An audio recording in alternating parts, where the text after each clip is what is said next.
Welcome to Town Hall. It's so good to see you here.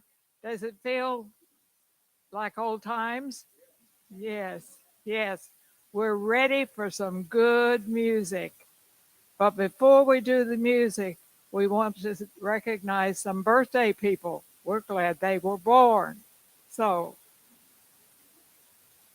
January the 12th, 15th, 16th, and 17th are the birthday dates.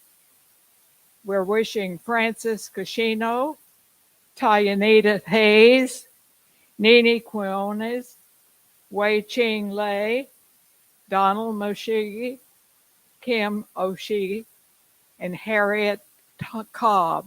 Are any of them here tonight? Oh, yes, we do have one back there. I see you. Thank you.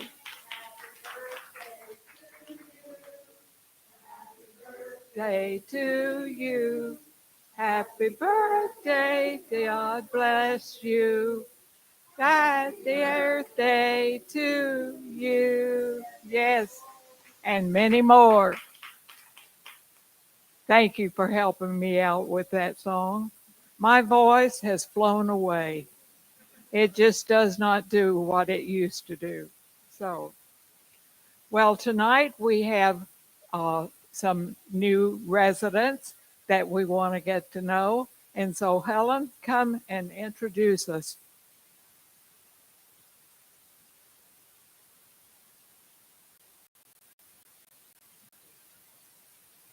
Hi, everybody. Is this working?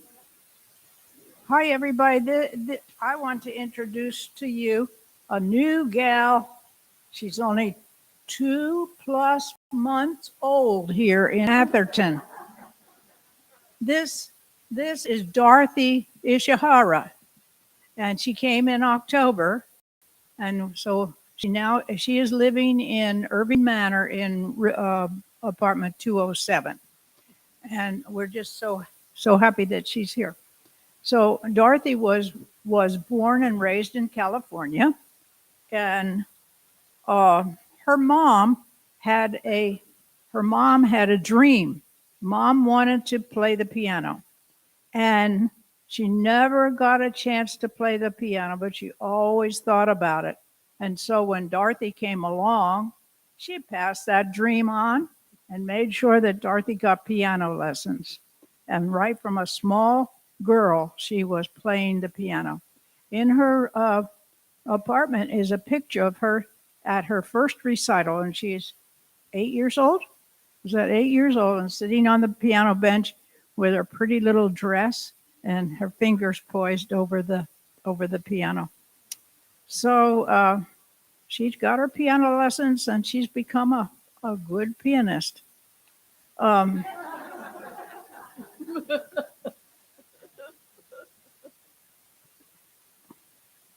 her family, she and her family were sent to the Japanese internment camp, and she was in Tule Lake, correct? Tule Lake in Northern California.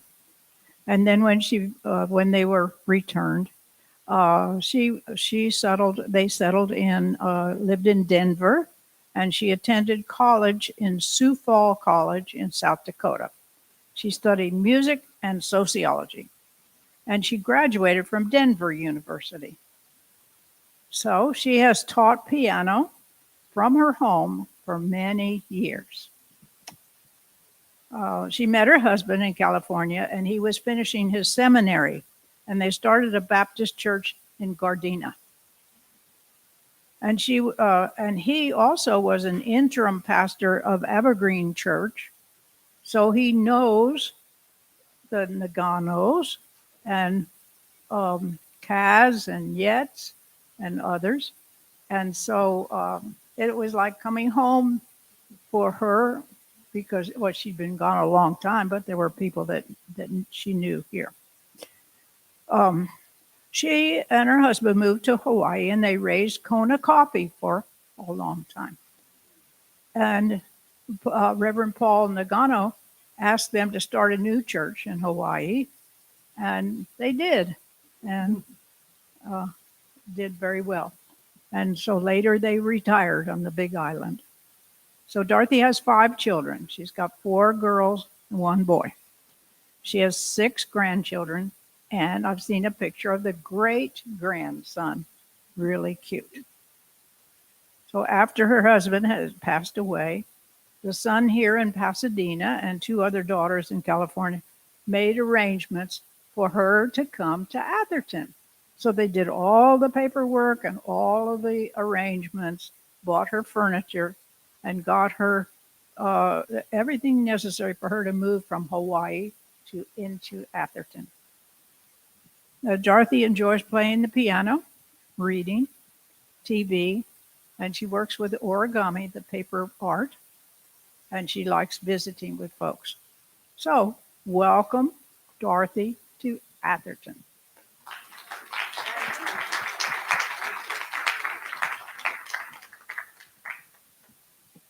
Thank you, Helen, and welcome, Dorothy. I would like to know how many of you took piano lessons when you were growing up? Okay, 1, 2, 3, 4, 5, 6, 7, 8, and I think I missed some. Some hands were a little bit low, a bit low, yes. How many of those of you that took piano lessons begged your mother not to make you practice every day? Yes, we do have things in common, don't we? Yes, we do. Yes, we do. So, and I didn't see Evan. He's hiding. There he is. There he is. Because you played when you were a young kid too, didn't you, Evan? He's going to have some things to tell us as a part of our program tonight. We're so glad that you all are here. Glad that the rain stopped long enough for us to get here, and we'll get back home, dry off, and have a good night's sleep after beautiful music. Classical music, bluegrass, and pop are fused through the mandolin playing of Evan Marshall. Inspired equally by late classical violinist Heifetz and the dean of country guitar, Chet Atkins, Marshall has crafted a highly experimental approach to the mandolin that blends bass lines, chordal accompaniment, and tremolo melodies without overdubs. Now, did you get all of that? Do you understand all of that? No. Well, the good thing is we're going to hear some music and recognize that it is inspired. And so, Evan, come and share with us. We're so glad you're here. Evan came nearly every year before the COVID, and then he took a little rest, and now he's ready to finger those keys fast and furious. Thanks, Evan.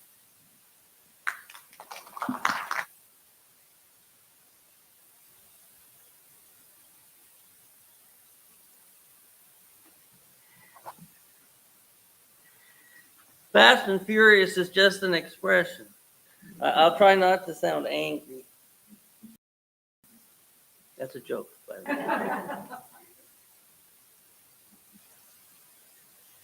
way. Okay.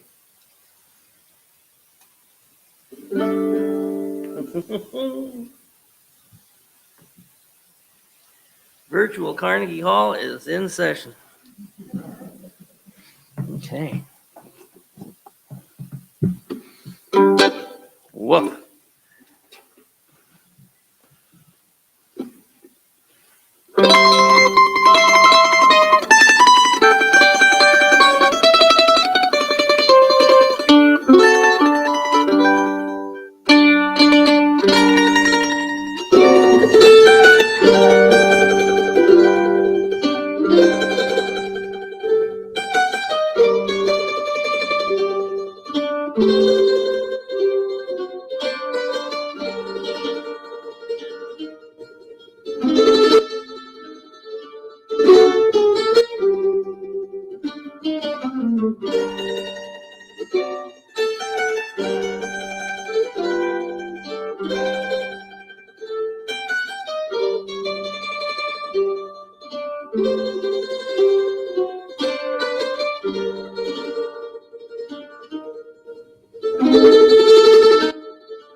Thank you very much. Yes, I am Evan Marshall, your solo mandolinist for the evening.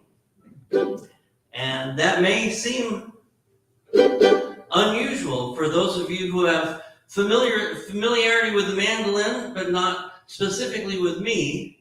You may think, wait a second, I thought the mandolin always played with accompanying instruments. Well, yes, that used to be true. Used to be true for me. You see, I was introduced, well, as I said rambunctiously from the back row earlier, I started violin lessons at age 7.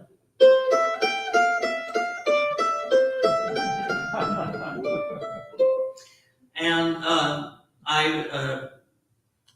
thanks to Chet Atkins appearing on Arthur Fiedler and Evening at Pop's, I heard country fiddle music for the first time. He brought a fiddle player with him who played something called the Orange Blossom Special. I should play a little bit of the Orange Blossom Special for you. It's a fiddle tune. It works okay on the mandolin. It should sound like a train.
So I was one of those people who practiced violin between the ages of 7 and 12, or 13 even. I practiced an hour a day because my mother begged me to. But then I heard the Orange Blossom special, and she could barely get me to come down for dinner because I just didn't want to take the violin out of my hands. I was so enchanted with country fiddle music. And there was something of a bluegrass renaissance happening. When I was in high school, I went to high school right over here at San Gabriel High School. Yeah. I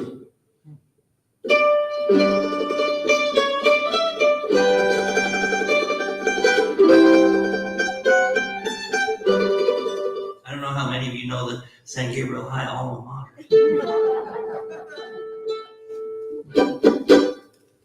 Inspiring all thy sons and daughters to meet each challenge and each task. Anyway, when I was at San Gabriel High School in the mid-1970s, there were more kids playing bluegrass than playing rock and roll, if you can believe that. So I started, I joined a band, I joined a bluegrass band, and that was how my lifelong buddy, Jonathan Blumel, said, I have an instrument at my house called a mandolin, and it's tuned just like a fiddle, but you play it with a pick like a guitar. You might like that. And I took it off the wall, and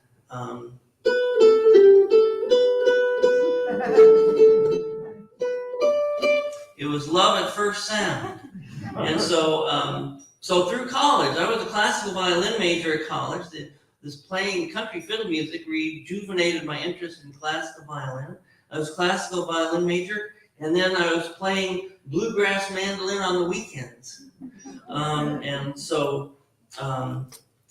Anyway, once I got out of college, the bluegrass group stayed together, and we played at theme parks such as Magic Mountain and Disneyland. And one day, I approached my bluegrass mates, and I said, you know what? I found out that the mandolin was not invented in Kentucky. It was invented in Italy to play things like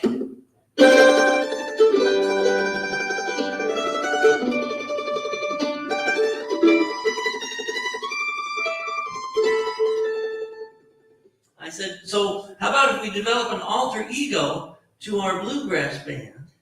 And we'll play tarantellas and mazurkas, and I'll play lead on the mandolin, and you guys can back me up. And I had no takers. So I thought, doggone it, I want to play mandolin in the Italian style. I still love playing bluegrass, as you can tell from my opening medley. It was my opening medley was a combination of Maria Marie, Way Marie,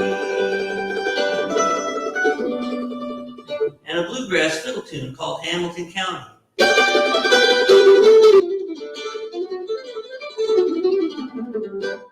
So I still love both, but I wanted to get some performance time playing in the Italian style.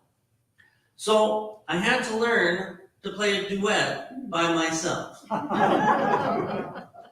And the way that you do that on the mandolin, it all starts with this signature picking technique. You know, if I just pluck a note once, it kind of dies away. So we do this thing in order to simulate singing on the mandolin. We make this shivering motion with our picking hand called tremolo. It's what gives the mandolin that Godfather sound.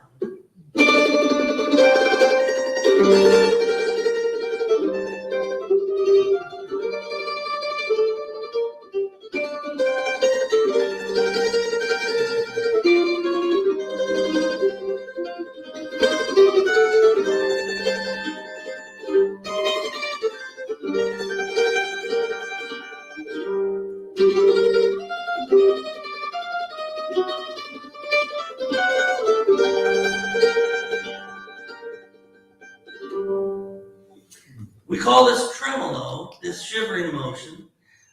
It's the one technique for which stage fright is really helpful. It's actually true. I can tremolo faster when I'm nervous. So anyway, it also, if you're going to play a duet by yourself on the mandolin, it starts with a tremolo. You play the melody on the higher strings with tremolo.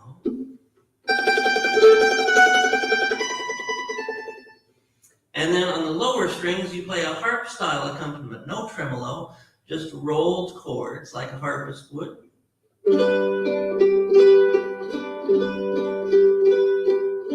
So when you combine the harp accompaniment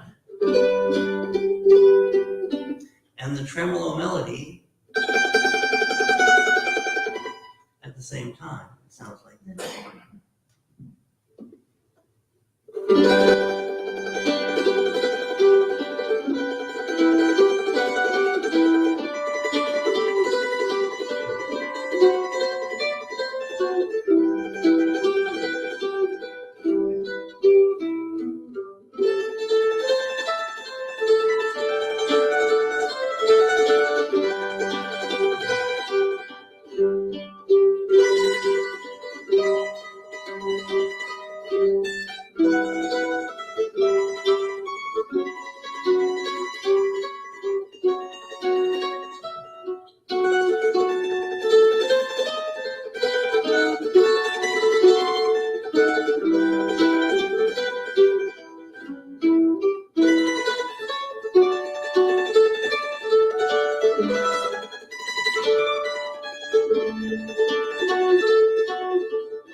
So we mandolinists have, I thought I invented that technique, playing a duet by myself.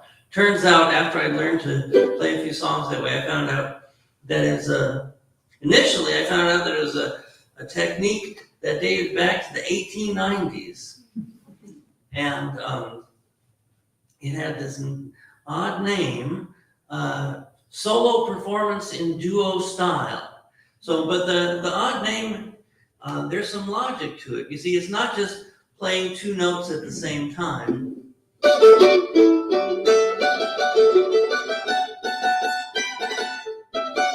Which is a lot of fun. And it's not playing two notes at the same time with both notes tremolo.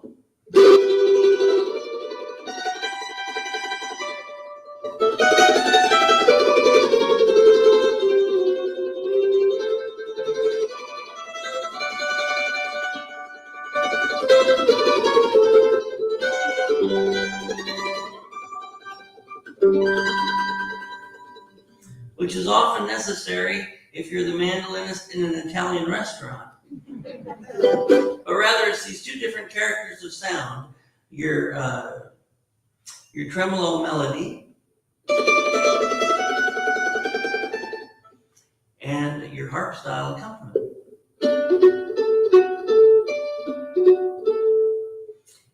And there's a trick to it. The trick is that there's holes in the tremolo. And if I slow it way down, you can hear the holes. And then when I speed it up, hopefully, if I'm well practiced, the holes disappear.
is very sensitive to the changes in the weather. So, so we call this solo performance in duo style, but I don't want you to think that just because I've learned to play a duet by myself, that it has to be, slow and pretty for the rest of the concert. After all, I was introduced to the mandolin by bluegrass music, and sometimes bluegrass music is pretty rambunctious.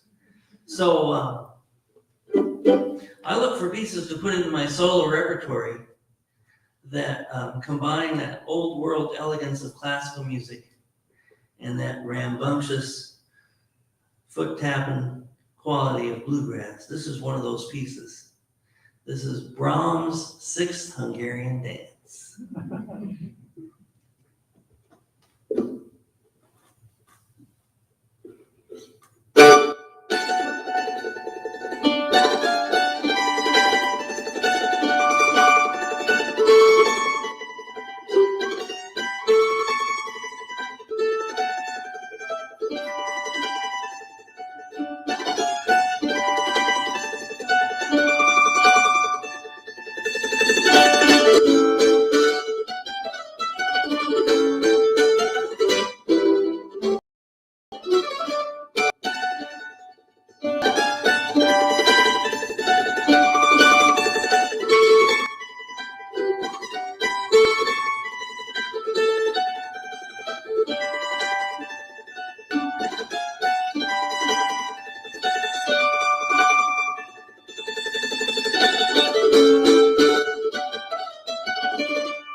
in past visits, I've played much bluegrass, so I thought I would try to do a little bit of that for you.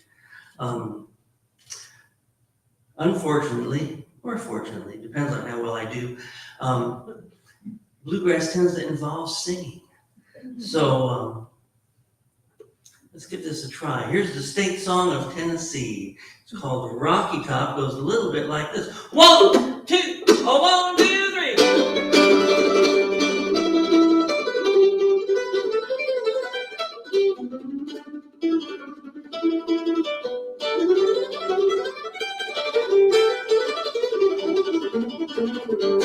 When I was on old Rocky Top down in the Tennessee hills, ain't no boy spoke on Rocky Top, ain't no telephone bill.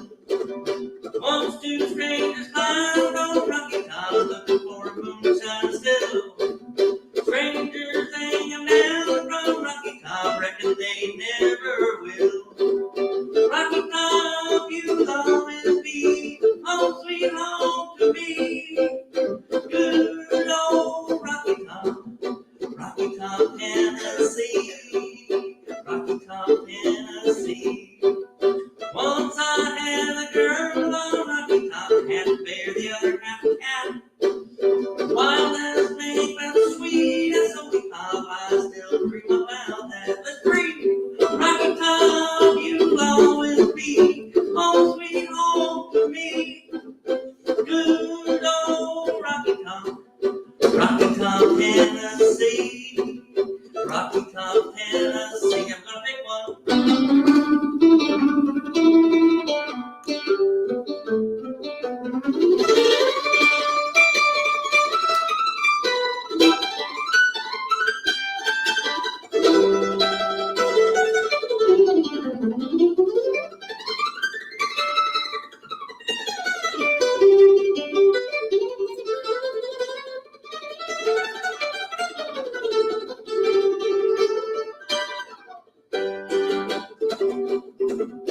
I'm so sick and crammed up a city life, crammed like a duck in a pen.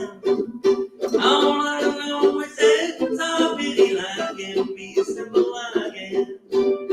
Rocky Top, you'll always be home sweet home to me. Good old Rocky Top, Tennessee. Rocky Top, Tennessee.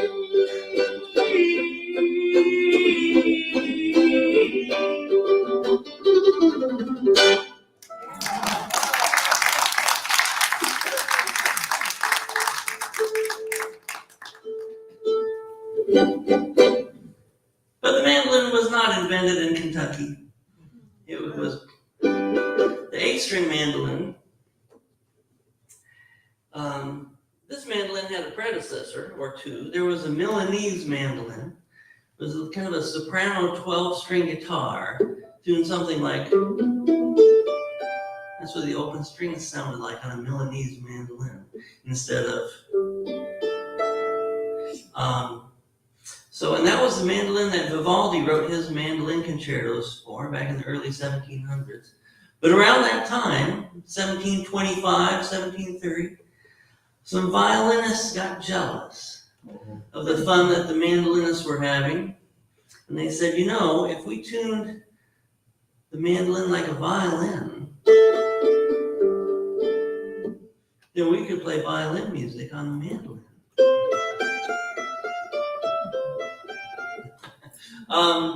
And they were right. And also then over the years, the mandolin developed, and it kind of became, by the 1800s, became the national serenade instrument of Italy. And so it was not a rare occurrence for a young Italian man to serenade his beloved from below her balcony window with one of the great Neapolitan songs of the late 1800s. Here's a medley of two of those songs. I started off the program with Maria Maria by Eduardo di Capua. Here's a medley of two songs by one of di Capua's great contemporaries, Ernesto de Cortés, Torna a Sorrento, or Return to Sorrento, and Non ti scordar di me, which I understand is Neapolitan dialect for do not forget me.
So I'm going to get back to the rambunctious business. This is those of you who have heard me perform before know that my big finish is the Rossini Overture, and that's coming.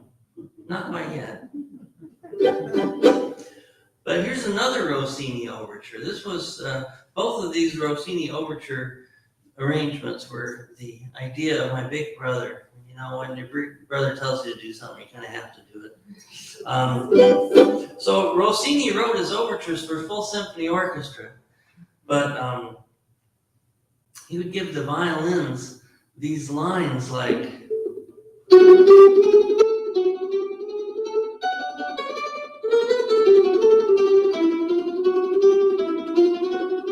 you know, they're all doing measured tremolo. Tremolo, it's like mandolin. I should be able to do that on a mandolin. So here is a solo arrangement, slightly abridged, of Rossini's Overture to Cinderella.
spin that hard, it's going to go out of tune.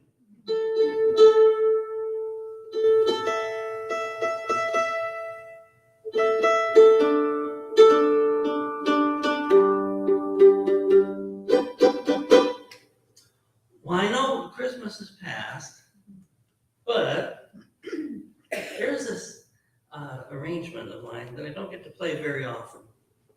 And so I'm going to, with the excuse that Christmas was fairly recently, I'm going to play it for you. This is an arrangement in duo style. It was inspired by this moment from one of Beethoven's piano concertos. This very odd harmonic sound. In music theory class, we call it a dominant seventh chord in third inversion. You don't have to remember that for the midterm. But it's a very odd sound.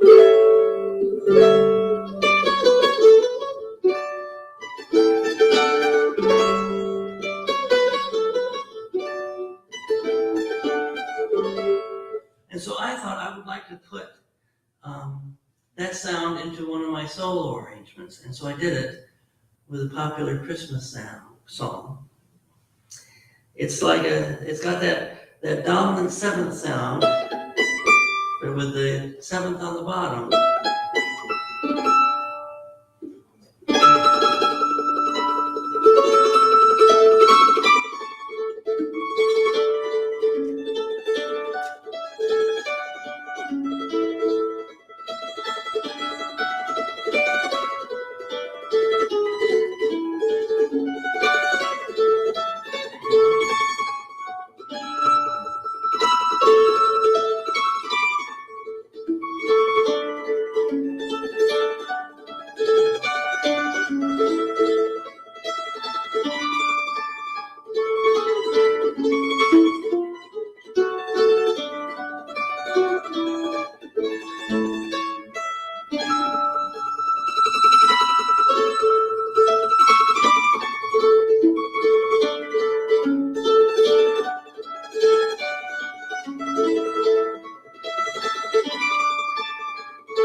Well, the clock on the wall says I have time for just one more. So before I play that, I would like to say thank you for coming out in the questionable weather. And thank you to Tatiana Taylor for calling me to ask me to play for y'all. It's always a pleasure, and I hope to visit with you again soon. This is my signature of Good Grief. It's coming up on a 30th anniversary. I started learning this in February of 1993 and played it in public for the first time in late August of that year. It's been my signature ever since. This is the Allegro Vivace finale to the William Tell Overture.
Thank you, Atherton.